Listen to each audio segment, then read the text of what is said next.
Buenas tardes, hermanos. Entonces, ¿cómo se encuentran? Bien, la señora Randy nomás se encuentra bien, creo. ¿Cómo se encuentran el día de hoy? Ah, sí, me gusta. ¿Están listos para escuchar el Evangelio? Parece que estamos en un aula, ¿no? Bueno, uy, ahí está. Antes de empezar, vamos a orar, ¿está bien? Hemos tenido bastante problemas en producción el día de hoy. Hay que orar. Gracias, Señor, por ese tiempo, Padre amado. Gracias por tu palabra, Señor, que es viva, Padre. Oramos, Señor, para que tú seas el que esté hablando este día, Señor. Úsame, Señor, como tu herramienta, Señor, y Señor, ayúdanos a entender tu palabra, abre nuestros corazones, abre nuestras mentes, Señor, y ayúdanos a aplicar tu enseñanza en nuestra vida. Señor, oramos por los equipos de producción, Señor, que estamos teniendo varias fallas, Señor, sabemos que tú estás en control. Oramos, Señor, para que tú te puedas manifestar, Señor, y no tener fallas el resto de la enseñanza, Señor. Gracias, Señor, porque eres bueno, Señor, y encomendamos ese tiempo en tu nombre, Padre amado. En tu nombre oramos. Amén. Amén. Bueno, a ver. Ay, hasta ahora sí está funcionando, ¿eh? Ya, vamos a empezar, ¿no?, con unos pequeños puntos que vimos la semana pasada, ¿ok? Estos son algunos puntos del capítulo 6 del libro de Hechos, si en caso lo quieren revisar sus notas, ¿ok? El primer punto es, estamos preparados porque Dios quiere usarnos hoy, para que más personas puedan conocer y recibir a Jesús como su Señor y Salvador, ¿no? De la misma manera que Dios utilizó a los apóstoles, ¿no? Él también iba a utilizar a Esteban. ¿Se acuerdan quién era Esteban? ¿No? Era un diácono que fue elegido por la iglesia, ¿no? Y también estaba siendo utilizado por Dios. Pero, ¿cómo es que podemos ser utilizados? ¿No? Tenemos que estar dispuestos, tenemos que estar listos, ¿no?, para poder ser utilizados. Para que más personas puedan llegar a conocer a Cristo, ¿no? La necesidad de conocer a Cristo, el Evangelio, es la misma del día de hoy como hace 2000 años atrás. Más bien, esta necesidad no ha bajado, sino sigue creciendo cada día. Entonces necesitamos estar listos y dispuestos. ¿Ok? El siguiente, ¿no?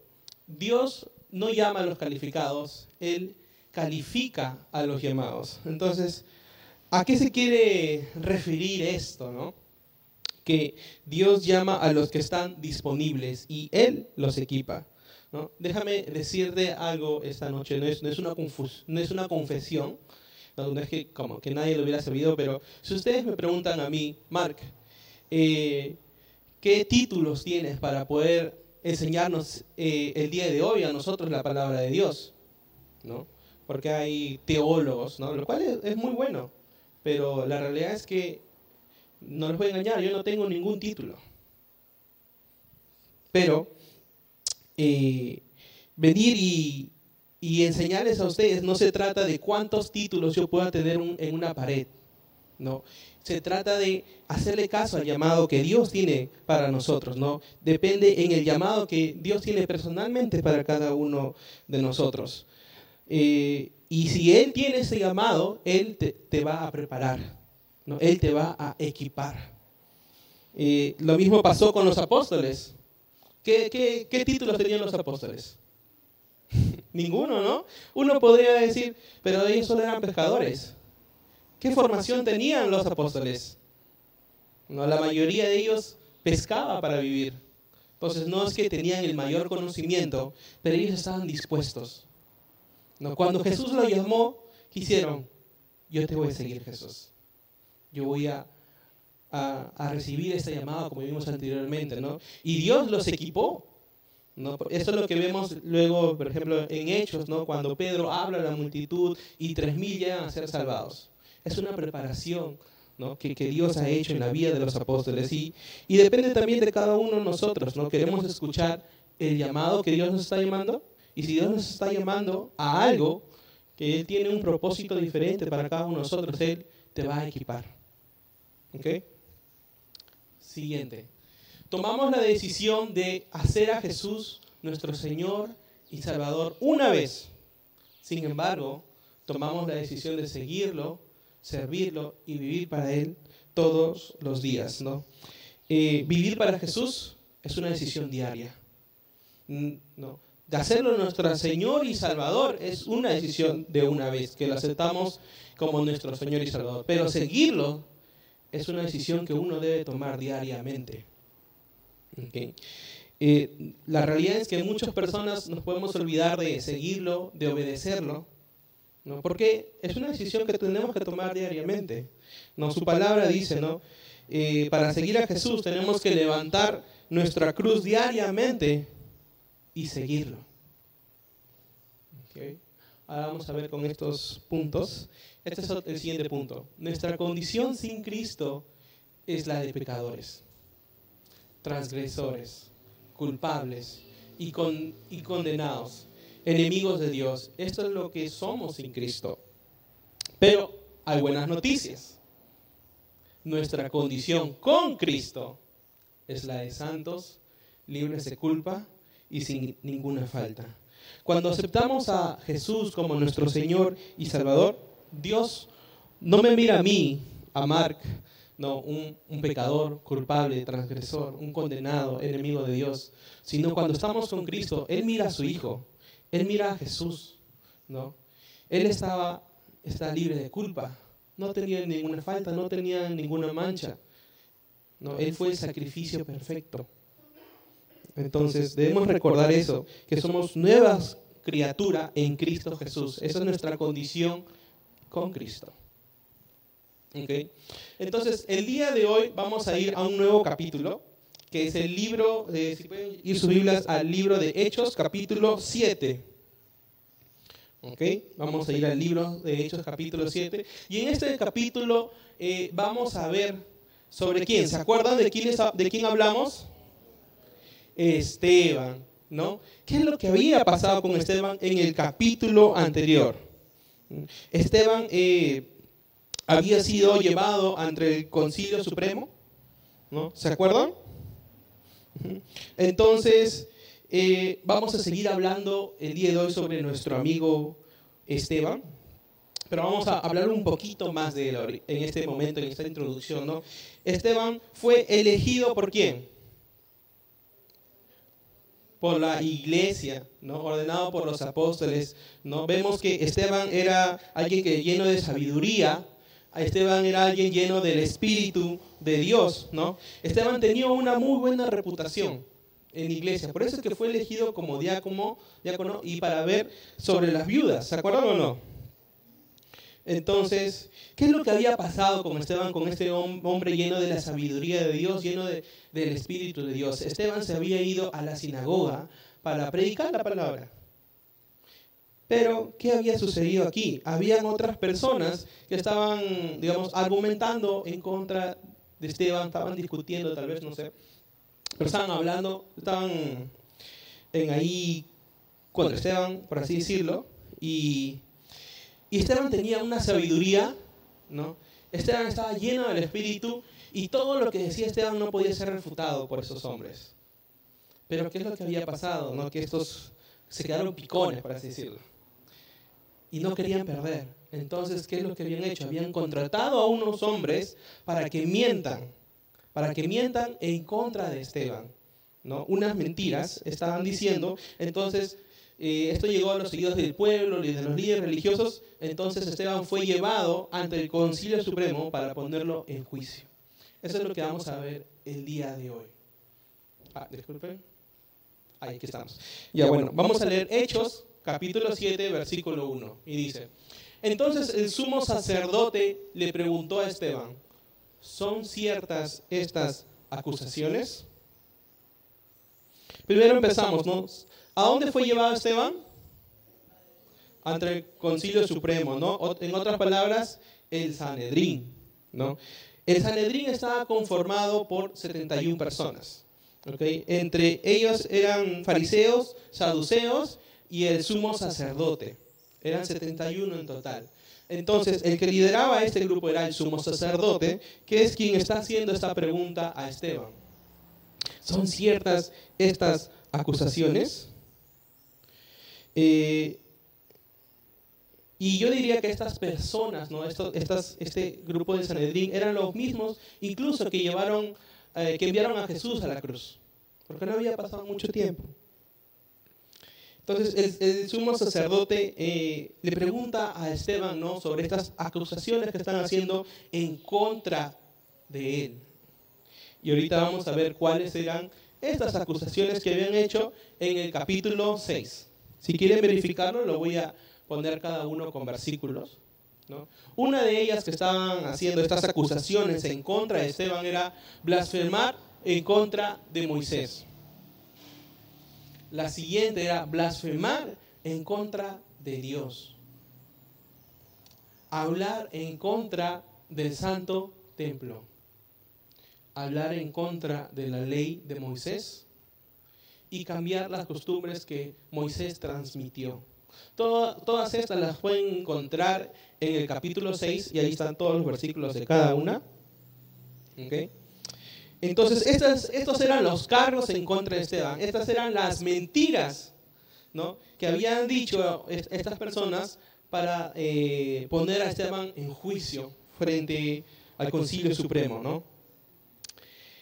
Bueno, déjenme decirles, ¿no?, estas acusaciones que habían hecho en contra de Esteban no era algo que podían dejar así pasar nomás. Estas acusaciones eran muy fuertes, ¿no? Tan fuertes que estas acusaciones se castigaban con la muerte.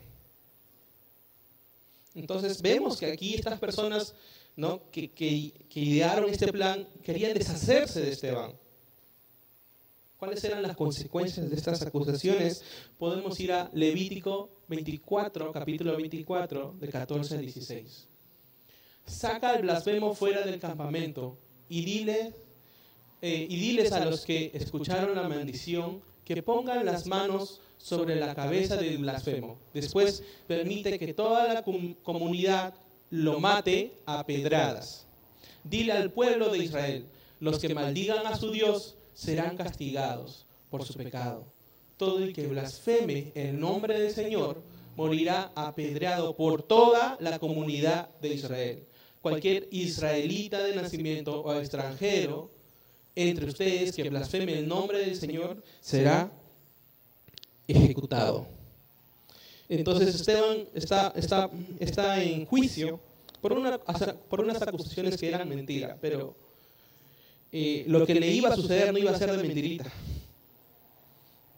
No, estos eran cargos fuertes que estaban yendo en contra de Esteban. Y entonces el sumo sacerdote le pregunta, ¿no?, ¿son ciertas estas acusaciones, Esteban?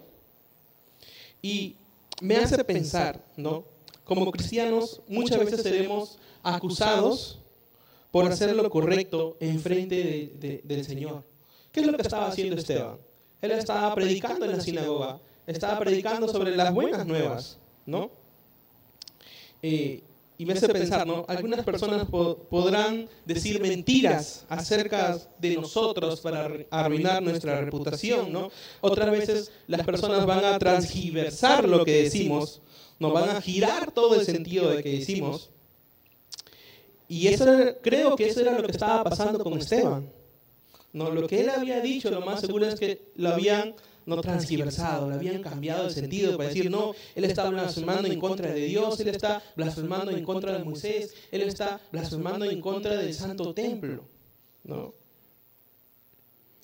Y esta situación me suena familiar. No sé si a ustedes también. Ahorita vamos a ver en Mateo, capítulo 26, 59 al 61. Dice, adentro los principales sacerdotes y todo el Concilio Supremo intentaban encontrar testigos que mientan acerca de Jesús para poder ejecutarlo. Sin embargo, aunque encontraron a muchos que accedieron a dar un falso testimonio, no pudieron usar el testimonio de ninguno. Finalmente, se presentaron 2 hombres y declararon, este hombre dijo, puedo destruir el templo de Dios y reconstruirlo en 3 días. ¿No? Entonces, lo mismo hicieron con Jesús, ¿se dan cuenta o no? No estaban planeando, estaban intentando poner mentiras ¿no? Para decir que Jesús era un blasfemo, ¿no? Estaban haciendo lo mismo con Jesús, ¿no? No importaba si las acusaciones fueran ciertas o no. Solo buscaban excusas para condenar a Jesús. De la misma manera, estaban haciendo lo mismo con Esteban. Estaban buscando excusas, estaban buscando transgiversar lo que él había dicho para poder deshacerse de él. No importaba si lo que tenían, si tenían que mentir al respecto. No era la primera vez que lo estaban haciendo. Ya lo habían hecho con Jesús, ¿no? Y ahora están repitiendo lo mismo con Esteban, ¿no? Y acerca sobre las mentiras que estamos hablando, ¿no? ¿Qué podemos hacer contra aquellas personas que dicen mentiras en contra de nosotros? Una de las cosas que se me viene a la mente es, podemos ir y hablar con esta persona, ¿no? Si nos escucha y pide perdón por ello, pues, gloria a Dios. Pero si continúa haciendo este tipo de cosas, lo que les puedo recomendar es, deja que Dios se encargue de ello. No, tú no te metas en esas cosas. Deja que Dios tome el control de la situación. Su palabra dice, ¿no? En Salmos capítulo 5, versículo 6, destruirás a los que dicen mentiras. El Señor detesta a los asesinos y a los engañadores. El Señor se va a encargar de todo eso. ¿No? Muchas veces ahorita que estamos estudiando el libro de Proverbios, otra vez en ciertas ocasiones hemos visto que Dios se va a hacer cargo del falso testigo o no. Dios se va a encargar de estas personas, Dios de los falsos testigos, de los mentirosos. Él va a tomar el control. Tú solo confía en Dios. ¿Ok? Bueno, ahora vamos al versículo 2 al 4 y dice, Esteban dio la siguiente respuesta. Hermanos y padres, escúchenme. Nuestro glorioso Dios se le apareció a nuestro antepasado Abraham en Mesopotamia, antes de que él se estableciera en Harán. Dios le dijo, deja tu patria y a tus parientes y entra a la tierra que yo te mostraré. Entonces Abraham salió del territorio de los caldeos y vivió en Harán hasta que su padre murió. Después Dios lo trajo hasta aquí, a la tierra donde ustedes viven ahora. Ahora, vamos a verlo por partes, ¿está bien? Dice aquí, Esteban dio la siguiente pregunta, es lo que nos dice. Déjame preguntarte algo, tía. Hay que ponernos en los zapatos de Esteban, como se dice, ¿no? Si te acusan falsamente y supieras que por esas acusaciones podrías sufrir la muerte por palabras que tú nunca dijiste, ¿cuáles serían tus primeras palabras frente al juez? Soy inocente, ¿no? Creo que esas serían las primeras palabras de la gran mayoría, ¿no? Soy inocente, esas son mentiras, esas son calumnias. Yo no dije eso, ¿no? Pero vemos que Esteban va a responder a todo esto de una manera diferente. Recordemos que Esteban estaba lleno de la sabiduría de Dios, Esteban estaba lleno del Espíritu de Dios. Entonces, Esteban va a aprovechar esta oportunidad para compartir el Evangelio con ellos. Esteban va a comenzar su prédica con el que va a hablar primero con el que es considerado el padre de la nación. ¿Saben quién es? Padre Abraham, ¿no? Muchos hijos tiene el padre Abraham, como la canción. Entonces, ¿por qué Esteban empieza con el padre Abraham, o con Abraham? Una de las cosas que estaban hablando en contra de Esteban era que él había blasfemado en contra de Dios, ¿no? Era una de las acusaciones que tenía.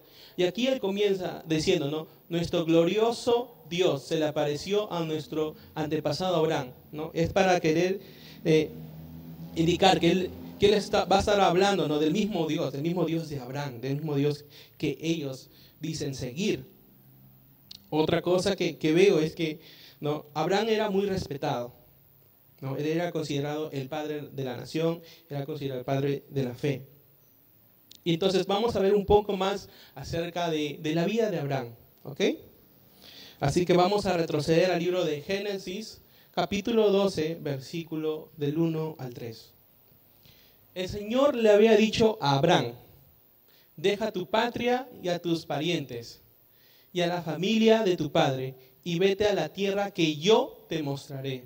Haré de ti una gran nación, te bendeciré y te haré famoso. Serás una bendición para los otros. Bendeciré a quienes te bendigan y maldeciré a quienes te traten con desprecio.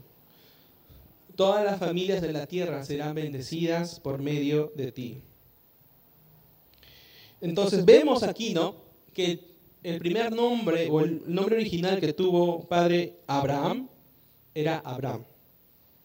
Lo cual es una gran diferencia, ¿no? El nombre Abraham, que es en unos capítulos más adelante Dios le pone Abraham, significa padre de naciones. Abraham. ¿Ok? Entonces, aquí vemos, ¿no?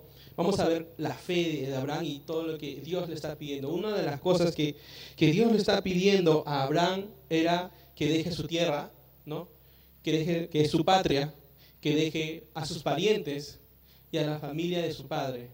¿Para qué? Para mostrarle una nueva tierra, que Dios lo iba a llevar.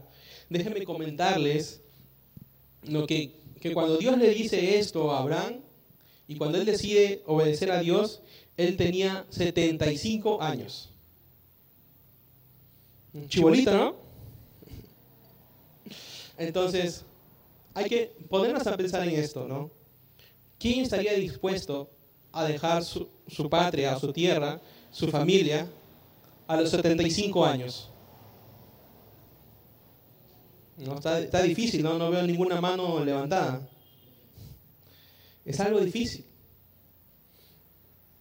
Entonces tiene 75 años y Dios prácticamente le está diciendo que empiece todo de nuevo. Que deje todo para poder seguirlo. ¿Y cuántos de nosotros estamos dispuestos a hacer eso? No vengo aquí a juzgar a nadie. Es una decisión de cada uno, ¿no? Pero lo importante aquí es que vemos la obediencia de Abraham aquí. Y como resultado de esta obediencia, Esteban nos muestra, ¿no?, nos dice en el versículo anterior, ¿no? Después Dios lo trajo hasta aquí, Abraham, a la tierra donde ustedes viven ahora. Entonces, esto nos lleva, para recibir la bendición de Dios, tenemos que ser obedientes a su llamado. Abraham fue obediente al llamado que Dios tenía para él. Entonces, creo que no está. No importaría que Abraham creyera en las promesas que Dios tenía para él si él no obedecía el llamado de Dios. Eso fue lo que hizo que Abraham, ¿no? Abraham creyó en las promesas de Dios y luego obedeció. Él obedeció, no creyó. ¿Okay? Y ahorita vamos a hablar ahora del versículo 5. Sin embargo, Dios no le dio ninguna herencia aquí, ni siquiera 1 metro cuadrado de tierra. Pero Dios le prometió que algún día toda la tierra les pertenecería a Abraham y a sus descendientes, y cuando él todavía no tenía hijos. Entonces, en este momento, ¿no?, es la promesa de Dios a Abraham fue darle una tierra, ¿no?, aunque en el momento no tenía ni 1 metro cuadrado. Segunda promesa de Dios a Abraham era que la tierra pertenecería a sus descendientes. Él tenía 75 años y todavía no tenía ni un hijo, ¿no? Entonces, a mí me suena y yo creo que Esteban aquí está tratando de explicar el comienzo de la fe de Abraham hacia Dios. ¿Por qué? No, porque es difícil creer todo esto. No es fácil, ¿no? Dios le está diciendo, Abraham, deja tu tierra, yo te voy a dar una tierra que todavía no tenía. No solo eso, esta tierra que yo te estoy prometiendo, pero que todavía tú no tienes, se lo voy a dar a tus descendientes, los cuales tampoco tenían. Entonces, ¿se imaginan lo difícil que fue esto para Abraham? Dios, me estás diciendo que deje mi tierra, mi familia, que te siga a una tierra que no tengo y que se lo vas a dar a los hijos que todavía no tengo, ¿no? Tengo 75 años, mi esposa no puede tener hijos. ¿No? Esa era Sara, ¿no? Que era Saraí, si no me equivoco, primero. No podía tener hijos. ¿Se imaginan lo difícil que era para Abraham creer todo esto que le está diciendo Dios? En sus propias fuerzas, ¿cómo se habrá sentido? Pero no importaba cómo es que Abraham se sentía. Lo que más importaba era la fe que tuvo Abraham al obedecer a Dios. Eso era lo más importante. Entonces, como humanos, ¿no? Nos resulta difícil a nosotros creer en lo que no podemos ver ni podemos tocar. Es muy difícil. Abraham, por otro lado, decidió creer en las promesas que Dios tenía para él, a pesar de lo difícil que éstas sonaban. Por no decir imposible en la mente de Abraham. Y esto nos lleva a Génesis 15, versículos de 5 al 7. Entonces el Señor llevó a Abraham afuera y le dijo: mira al cielo y si puedes, cuenta las estrellas. Ojo, si puedes. Esa es la cantidad de descendientes que tendrás. Y Abraham creyó al Señor y el Señor lo consideró justo debido a su fe. Entonces el Señor dijo: yo soy el Señor que te sacó de Ur, de los caldeos, para darte esa tierra como posesión. ¿No es increíble todo esto? ¿No es maravilloso todo lo que le está diciendo Dios a Abraham? ¿No? Toda la descendencia que vas a tener Abraham, a pesar de que en este momento no tengas ni un hijo, va a ser como si pudieras contar las estrellas del cielo. Esa es la cantidad de descendientes que tendrás, ¿no? Si Abraham se hubiera limitado a su situación de 75 años y sin descendientes, lo más probable es que no hubiera creído. Pero de nuevo, Abraham no creía, no ponía su fe en lo que él podía hacer. Él ponía su fe en lo que Dios podía hacer, en las promesas de Dios. Entonces, esto nos lleva, hay un punto. Bueno, uno de los puntos es: todos necesitamos tener fe como la que tuvo Abraham. Fe en las cosas muchas veces van a ser invisibles. Porque Abraham, obviamente, no, él veía las estrellas, podía ver las estrellas, pero en ese momento podía ver a sus descendientes. Lo único que le quedaba era creer, ¿no? Y esa es la fe que tuvo Abraham. Fe, ¿no? Y eso es una fe que debemos tener todos el día de hoy, ¿no? Con lo que Dios nos promete, con lo que Dios nos dice. Algo importante sobre la fe también nos dice en Hebreos capítulo 11, versículo 1. La fe demuestra la realidad de lo que esperamos. Es la evidencia de las cosas que no podemos ver. Es muy fácil creer en algo que vemos, ¿o no? ¿No? Es lo más fácil del mundo.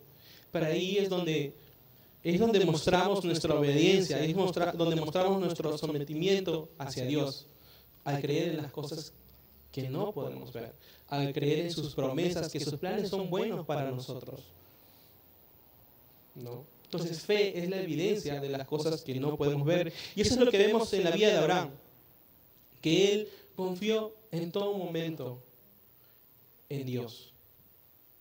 ¿Okay? Seguimos.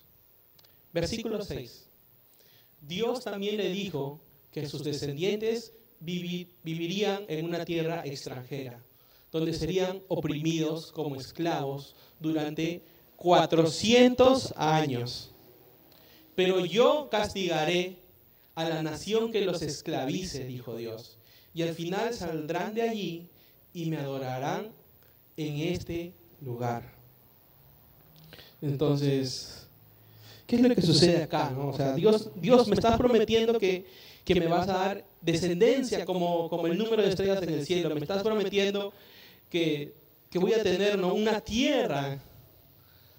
Pero Dios también le estaba diciendo, ¿no?, que su descendencia viviría en una tierra extranjera. Pero no solo eso, sino que iban a ser esclavos durante 400 años.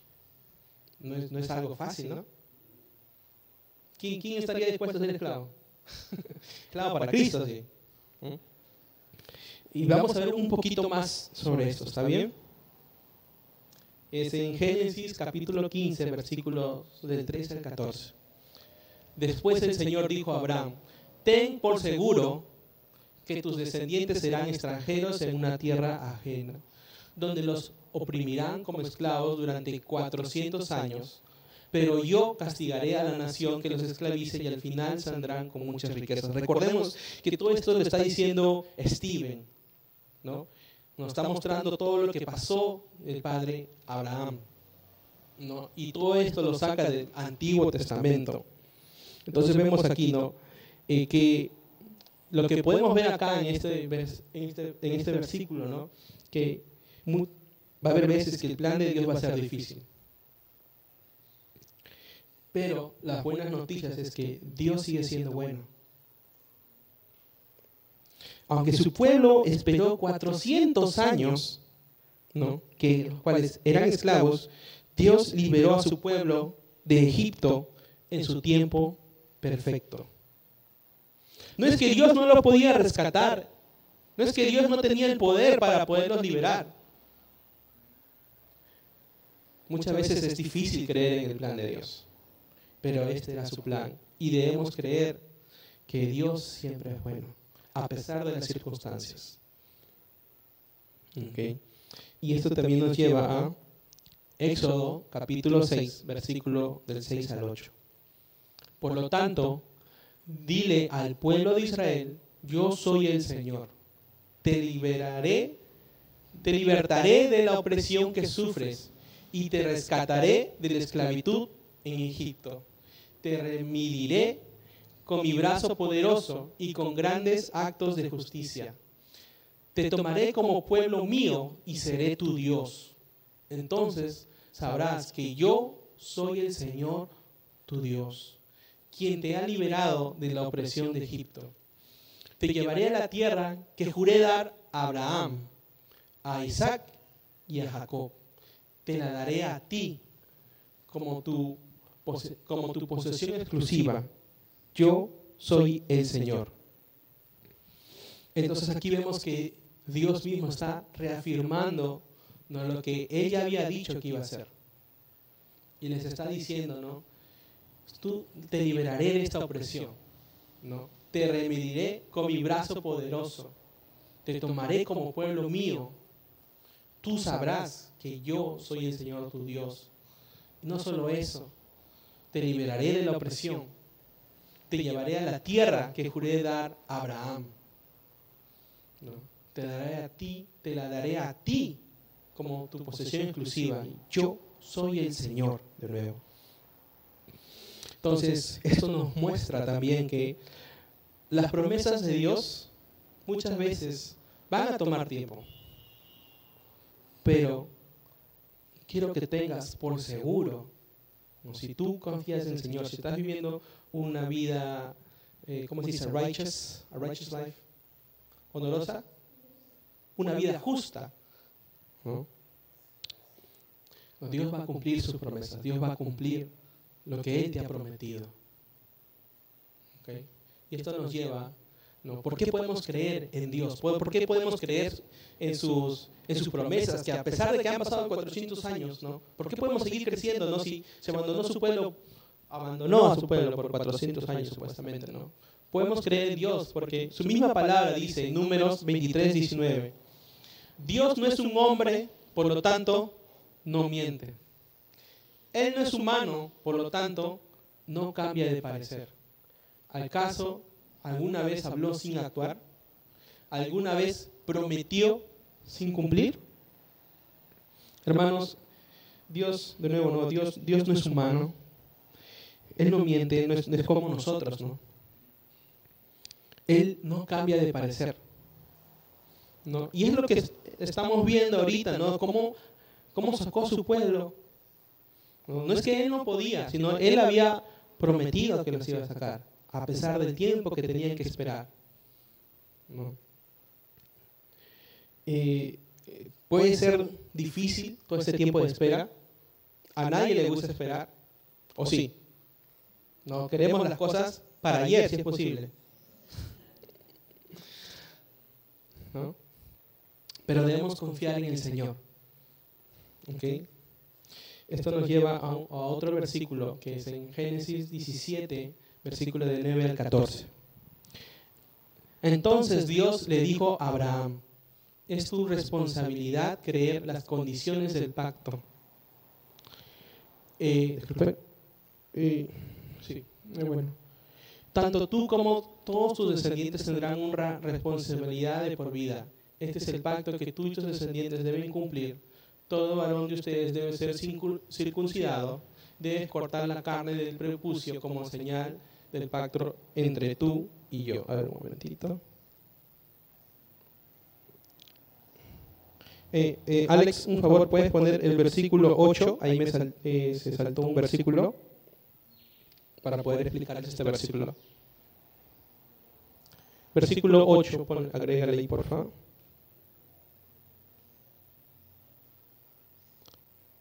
Un momento.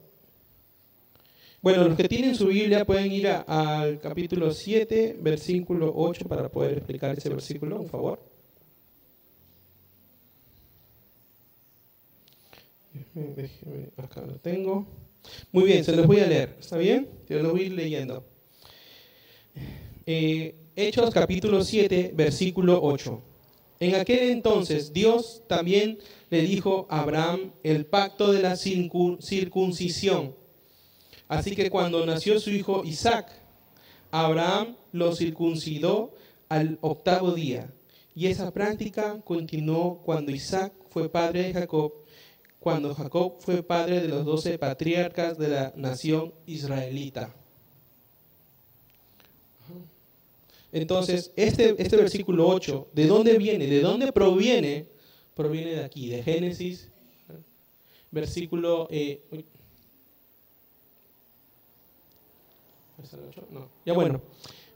proviene, todo este versículo 8 proviene de aquí, ¿no? De Génesis 17, del 9 al 14. Entonces Dios le dijo a Abraham: es tu responsabilidad obedecer las condiciones del pacto. Tanto tú como todos tus descendientes tendrán esta responsabilidad de por vida. Este es el pacto que tú y tus descendientes deben cumplir. Todo varón entre ustedes debe ser circuncidado. Debes cortar la carne del prepucio como señal del pacto entre tú y yo. Un momentito. Un segundo, por favor. Ya.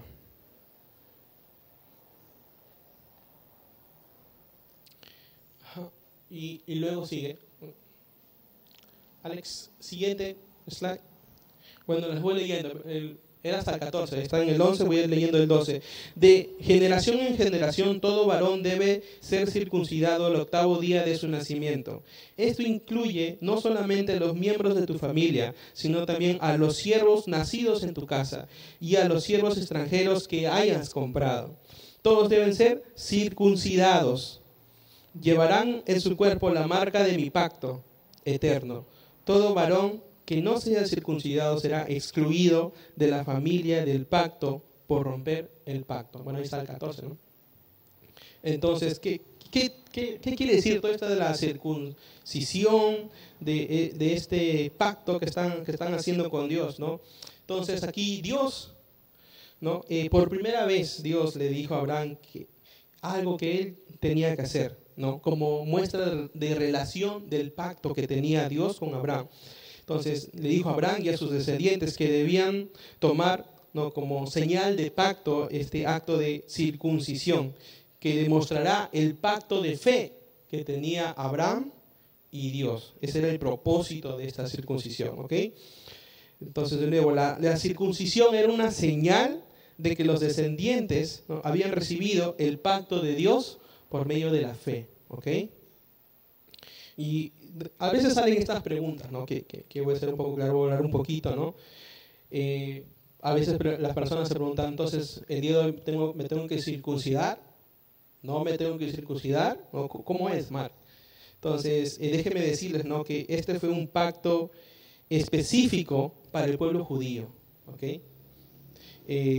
Y esto también nos menciona Pablo en el libro de Romanos, ¿okay?, para los que quieran ir y verificarlos. Alex, siguiente, por favor. Pueden ir yendo al libro de Romanos, capítulo 2, versículo del 25 al 27. Ahí está en la pantalla. Entonces, Pablo nos dice aquí, ¿no? La ceremonia judía de circuncisión solo tiene valor si obedeces la ley de Dios. Pero si no obedeces la ley de Dios, no estás en mejor condición que un gentil incircunciso. Y si los gentiles obedecen la ley de Dios, ¿acaso Él no les considerará su propio pueblo? De hecho, los gentiles ircuncisos que cumplen la ley de Dios los considerarán a ustedes, judíos, que están los condenarán a ustedes, judíos, que están circuncidados y tienen la ley de Dios, pero no la obedecen. Entonces, uno podría decir, entonces, si yo soy judío y soy circuncidado, ¿significa que soy salvo? No, uno no es salvo por lo que puede hacer, uno es salvo por lo que Cristo hizo por nosotros en la cruz. Es lo que trata de decir aquí Pablo, que no eres salvo por ser circuncidado, sino eres salvo por obedecer los mandamientos de Dios, ¿no?, por tu fe en Cristo Jesús. ¿Ok? Bueno, ahora, para resumir toda esta enseñanza, ¿no?, hasta aquí vamos a quedarnos el día de hoy para darle un vistazo a esto. ¿Se acuerda de quién estábamos hablando al principio? De Esteban. ¿No? ¿Qué es lo que estaba haciendo él? Él estaba aprovechando ese tiempo para predicar, no la palabra, para predicar las buenas nuevas, pero también comienza desde el principio, desde un punto histórico. Y Esteban nos comienza a mostrar, ¿no?, diferentes puntos, ¿no? Pero hay algo también importante que hace Esteban, es que a pesar de que estas personas lo estaban acusando, ¿no?, él está dispuesto a compartir el evangelio con los fariseos, con los saduceos, con los mentirosos y con los acosadores que estaban en su contra, ¿no? Eso era lo que estaba haciendo Esteban en este momento. Él estaba aprovechando este momento para poder compartir las buenas nuevas con todas estas personas. Y comienza, ¿no?, desde Abraham, ¿no?, mostrando la fe de Abraham, mostrando la obediencia de Abraham. También podemos ver, ¿no?, en estos versículos, ¿no?, las promesas que Dios tenía para Abraham, los pasos de fe que tomó Abraham, las dificultades por las cuales iba a pasar el pueblo de Dios, ¿no?, en Egipto, por ejemplo, que también otras cosas que podemos ver, que Dios no falla sus promesas. Y también vemos la señal del pacto entre Dios y Abraham. Para mí es simplemente maravilloso ver la fidelidad de Dios. Y déjame decirte algo, ¿no?, el día de hoy, que estamos viendo sobre el padre Abraham, que tú también puedes ser un hijo de Abraham el día de hoy.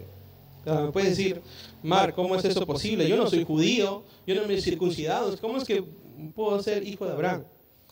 ¿No? Y me podrás decir, Mark, yo no soy judío, más bien soy de la selva, soy más peruano que la papa, mírame nomás, ¿no? Pero la Biblia dice otra cosa.